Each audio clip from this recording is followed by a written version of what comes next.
So we are going to start Renaissance, the first term from the paper number 4. So first we are going to look at the introduction of this term. So what is Renaissance? Actually Renaissance is a Latin word which means rebirth. So this name is commonly applied to the period of European history following the Middle Ages, and it is usually said to have begun in Italy in the late 14th century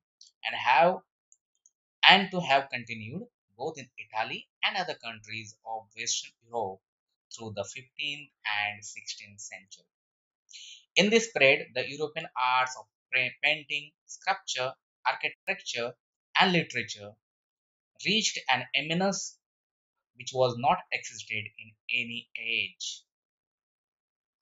So, actually, I will tell you the historical facts behind the Renaissance period. So, I think you know that Europe and Asia, which were actually connected in the Turkey. The Turkey, you must know the Turkestan in Marathi.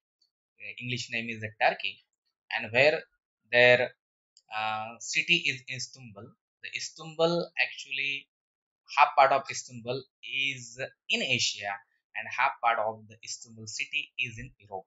So there is a one valley. So it was connected there, and that was the route of European people to reach to India. But in 1453, the Turks of Turkmenistan, they have attacked the Asia land, or we can say the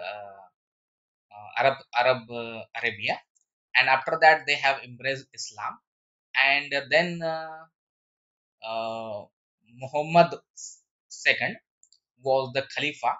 The Turk after adopting the Islam, some of them the king of Turk became the Khalifas, and the Muhammad III was the Khalifa, and he has attacked on the Istanbul. Actually, Istanbul is not the original word. Actually, it was the Eastern Roman Empire. So it is a long history. I will tell you in other lecture about this history about the Roman Empire. So actually, it was the Eastern Roman Empire, and the capital city of Eastern Empire was the Constantinople. Nowadays, Istanbul. Okay. So Muhammad III has attacked Constantinople, and in this way he has defeated the Eastern Roman Empire, and in this way the Turk people they have captured the nowadays Turkestan, and they have transformed the name Constantinople into Turkey or Turkestan. So it was the way, the business way, you can say Vapari Marga Torta, and it was blocked by Turk in 1453. So therefore European people need a new route to reach to India and other Asian countries to for business, trade and business and commerce, and therefore this and that time a lot of scholars who were living in the Constantinople city, that is Istanbul, they have run up with their books, their notes, and the knowledge, and they came to the Italy. So therefore, Italy, because Greece is very near to Turkey, okay, and Italy is very near to Greece. So in this way, via Greece, they settled in Italy, and in this way, Renaissance began in Italy in the 14th century. So it reached late to England in the 16th century. It got flowering in Elizabethan and Jacobean parades. Sometimes, in fact, John Milton, born in 1608 and died in 1674, is described as the last great Renaissance poet.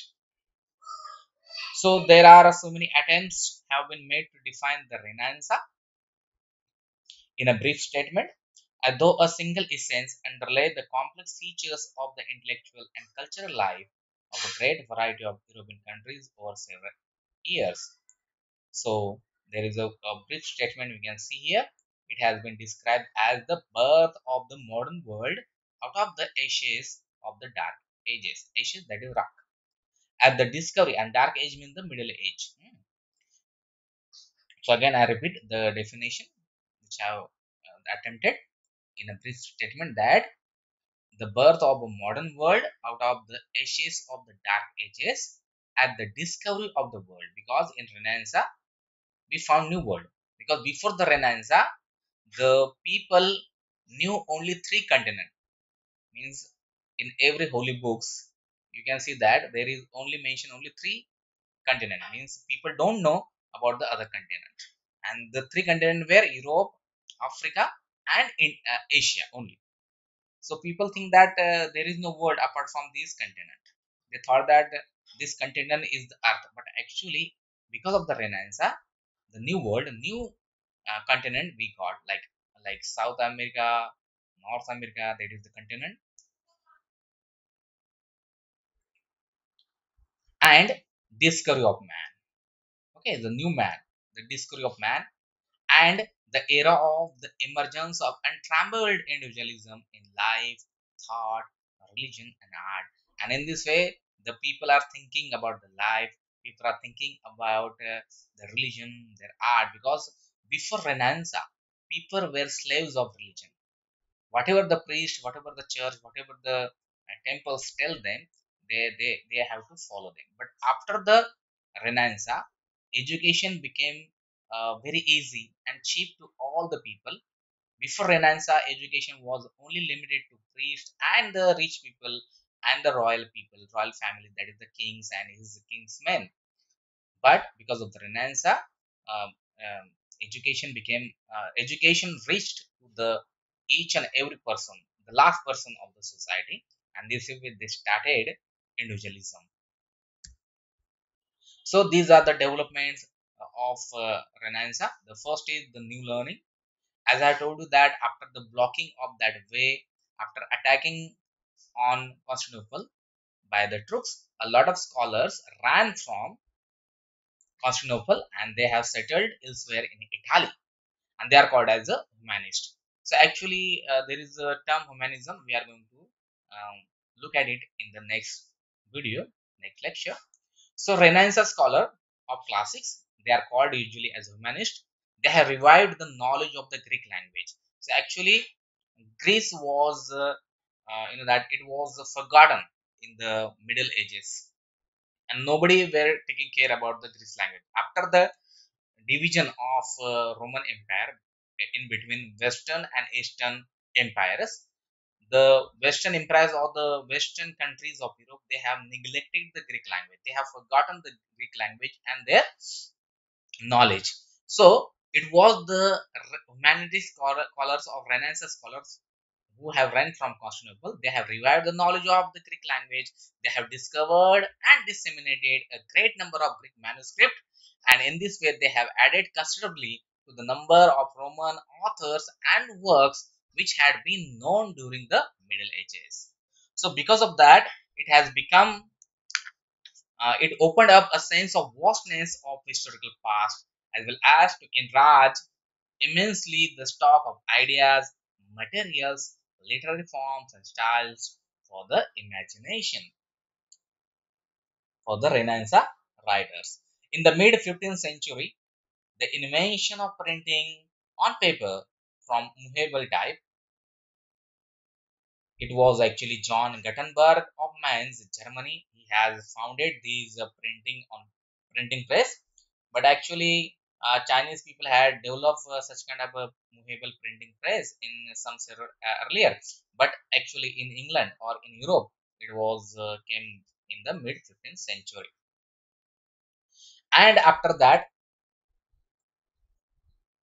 this printing press made books for the first time cheap and plentiful, and floods of publications, ancient and modern, powered from the presses of Europe to satisfy the demands of the expanding population who had learned to read. As I have told you that the people, that before Renaissance, education was not available for the poor people or for the common people, but after that, their education make them learn a lot of things, and they wanted to read so many things, and because of that, because of these printing press, they are demanding a lot of books.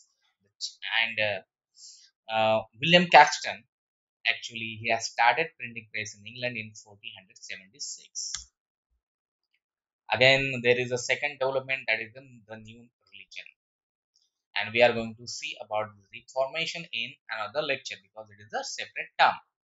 The third one is the new word. So you know that, uh, as I have told you, that after the blockage of the trade route, the European people started to search a new trade route to India and other Asian countries. So it was Christopher Columbus. He sailed west in 1492 to find a new commercial route to east, but he found a new continent, that is the America. But he sent his letters to Spain.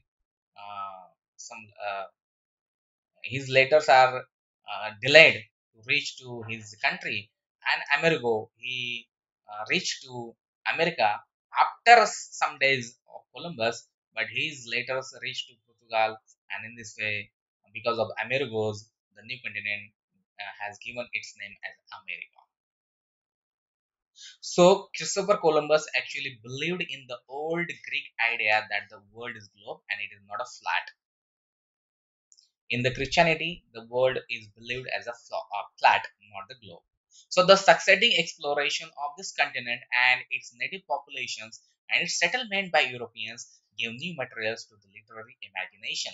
And we have example of William Shakespeare's play, The Tempest. So in The Tempest, there is a Prospero. Actually, he and his daughter got in the tempest when they were traveling.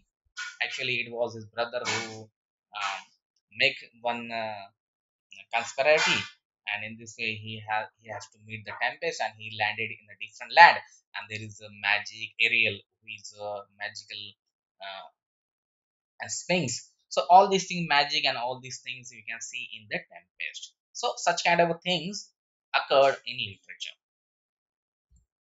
So these are the last developments of Renaissance. Number four is the new cosmos. Actually, the cosmos of medical astronomy and of medieval Christian theology was Ptolemaic, that is based on the Greek astronomer Ptolemy, who born in 2nd century, and pictures a stationary Earth around which rotate the successive spheres of the moon. It means that the Earth is in the center, and all the stars and sun moves around Earth.